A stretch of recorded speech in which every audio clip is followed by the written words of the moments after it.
दोस्तों आज भारत और बांग्लादेश की टीम के बीच पहले टेस्ट मुकाबले का पहला दिन खेला गया और आज का दिन बेहद ही रोमांचक देखने को मिला। एक समय टीम इंडिया के लगातार विकेट्स गिर रहे थे, लेकिन जायसवाल अश्विन के तूफान के आगे बांग्लादेश के गेंदबाजों ने अपने घुटने टेक दिए। तो ऐसे में आज हम आपको इस वीडियो में बताने वाले हैं आज के दिन का पूरा रोमांचक हाइलाइट्स। तो ऐसे में आप इस वीडियो को अंत तक जरूर देखिएगा।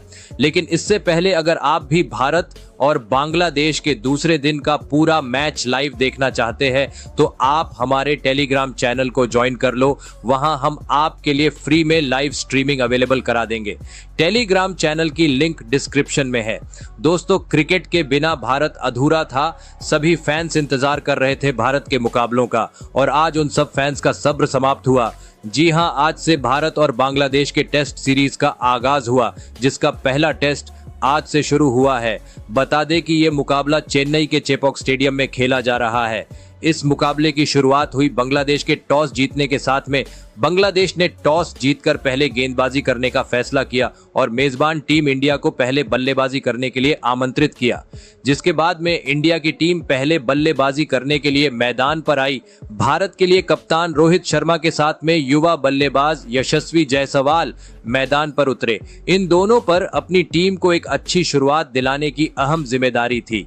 जहां इन दोनों ने शुरू में संभलकर बल्लेबाजी की, लेकिन बांग्लादेश के गेंदबाज भी शुरू में कसी हुई गेंदबाजी कर रहे थे और भारत को एक भी रन आसानी से नहीं दे रहे थे। और उसका फायदा बांग्लादेश की टीम को मिला भी, क्योंकि पारी के 6 ओवर में हसन महमूद ने रोहित शर्मा को शांटो के हाथों कैच आउट करा दिया और इंडिया को पहला झटका दे दिया। बता दें कि कप्तान रोहित शर्मा इंडिया के लिए कुछ ज्यादा कमाल नहीं कर पाए और सिर्फ 6 रन बनाकर सस्ते में पवेलियन लौट गए। जिसके बाद में बल्लेबाजी करने के लिए आए शुभमन गिल वही दूसरी ओर पर जरूर जायसवाल अटैकिंग क्रिकेट खेल रहे थे और स्कोर में तेजी से इजाफा कर रहे थे। लेकिन 8वें ओवर में हसन महमूद ने शुभमन गिल को भी लिटन दास के हाथ कैच आउट कर दिया और इंडिया को दूसरा झटका दे दिया। बता दे कि गिल भारत के लिए अपना खाता भी नहीं खोल पाए और डक बनाकर लौट गए। जिसके बाद में बल्लेबाजी करने के लिए उतरे भारत के सबसे सर्वश्रेष्ठ बल्लेबाज विराट कोहली। लेकिन कोहली भी अपनी पारी को ज्यादा लंबा नहीं ले जा सके, क्योंकि 10वें ओवर में हसन महमूद ने विराट कोहली को भी लिटन दास के हाथों कैच आउट करा दिया और भारत को सबसे बड़ा झटका दे दिया। बता दें कि विराट कोहली ने भारत की टीम के लिए सिर्फ और सिर्फ 6 रन ही बनाए। अब सिर्फ 34 रन के निजी स्कोर पर ही भारत की टीम के 3 महत्वपूर्ण विकेट गिर चुके थे। दबाव साफ तौर पर मेजबान टीम भारत पर दिख रहा था। अब क्रीज पर थे यशस्वी जायसवाल और ऋषभ पंत। इन दोनों पर इंडिया की पारी को संभालने की एक अहम जिम्मेदारी थी।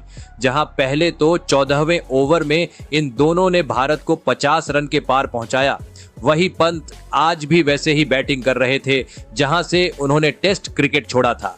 जायसवाल और पंत दोनों ही काफी सूझबूझ भरी बल्लेबाजी कर रहे थे। इन दोनों को जहां भी हाथ खोलने का मौका मिलता उसका ये दोनों पूरा फायदा उठा रहे थे। तो वही अच्छी गेंद का सामान भी कर रहे थे और सिंगल डबल से स्ट्राइक भी रोटेट कर रहे थे।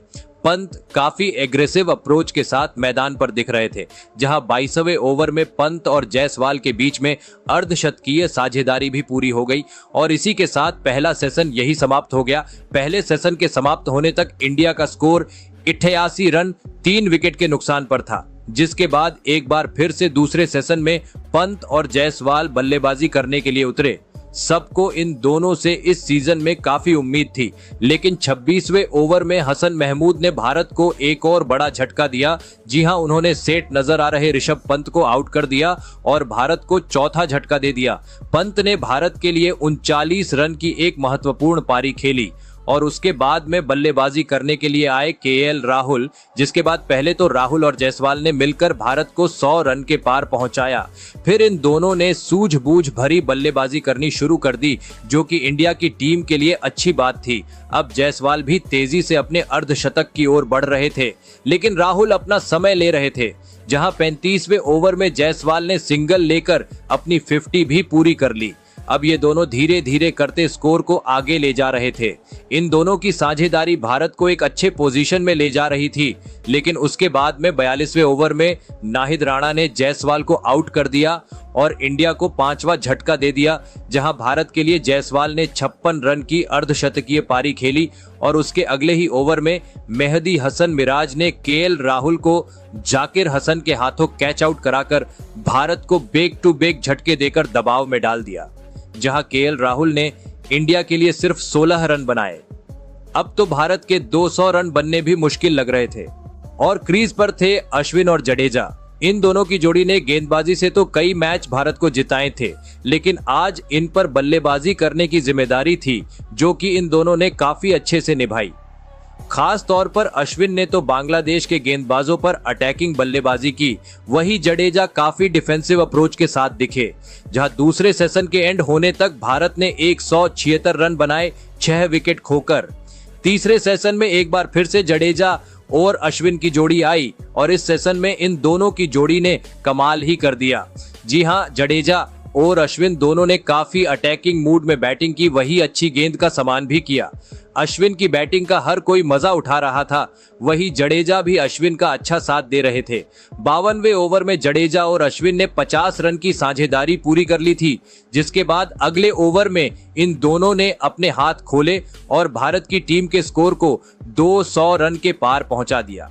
अश्विन 100 से भी ज्यादा की स्ट्राइक रेट से बल्लेबाजी कर रहे थे और वो तेजी से अपने अर्धशतक की ओर बढ़ रहे थे, जिसके बाद जडेजा ने भी अपने हाथ खोलने शुरू कर दिए। इन दोनों की साझेदारी से अब बांग्लादेश दबाव में आ चुकी थी, क्योंकि ये दोनों विकेट नहीं दे रहे थे और साथ में रन भी तेजी से बना रहे थे। जिसके बाद 60वें ओवर में अश्विन ने भी अपनी हाफ सेंचुरी पूरी कर ली, वो भी सिर्फ और सिर्फ 58 गेंदों पर। 50 बनाने के बाद में अश्विन ने अपने तेवर बदल लिए और कुछ आक्रामक शॉट्स खेलकर स्कोर में इजाफा किया। 62वें ओवर में भारत का स्कोर 250 रन के पार पहुंच गया। वही 68वें ओवर में जडेजा ने भी अपनी हाफ सेंचुरी पूरी कर ली और अब भारत की टीम एक अच्छी पोजीशन में आ चुकी थी। 70 ओवर तक इंडिया की टीम का स्कोर 285 रन तक पहुंच गया था, जिसके बाद जडेजा और अश्विन ने अपने गैर बदले और कुछ बड़े शॉट खेलकर स्कोर में तेजी से इजाफा किया। ये दोनों अब ज्यादा से ज्यादा बाउंड्री लगा रहे थे, जिससे प्रेशर और ज्यादा बांग्लादेशी टीम पर आ गया। 73वें ओवर में इंडिया का स्कोर भी 300 रन के पार पहुंच गया और अब अश्विन भी अपने शतक के काफी करीब थे। जहां 78वें ओवर में अश्विन ने अपनी सेंचुरी भी पूरी कर ली, वो भी सिर्फ 108 गेंदों पर, जिसके बाद पहले दिन का खेल समाप्त हो गया। जहां पहले दिन सिर्फ 80 ओवर ही हो पाए, जहां पहले दिन भारत ने 339 रन बनाए 6 विकेट के नुकसान पर। जहां अश्विन 102 रन पर नाबाद है, वही जडेजा 86 रन पर नाबाद है और अब भारत इस मैच में काफी आगे है। तो दोस्तों, अगर आप कल भी इस मैच का लाइव आनंद उठाना चाहते हैं फ्री में, तो हमारे टेलीग्राम चैनल को ज्वाइन कर लो। टेलीग्राम चैनल की लिंक डिस्क्रिप्शन और कमेंट में है। आपको क्या लगता है, भारत ये मैच जीत पाएगी या नहीं? आप अपनी राय कमेंट में जरूर बताइएगा।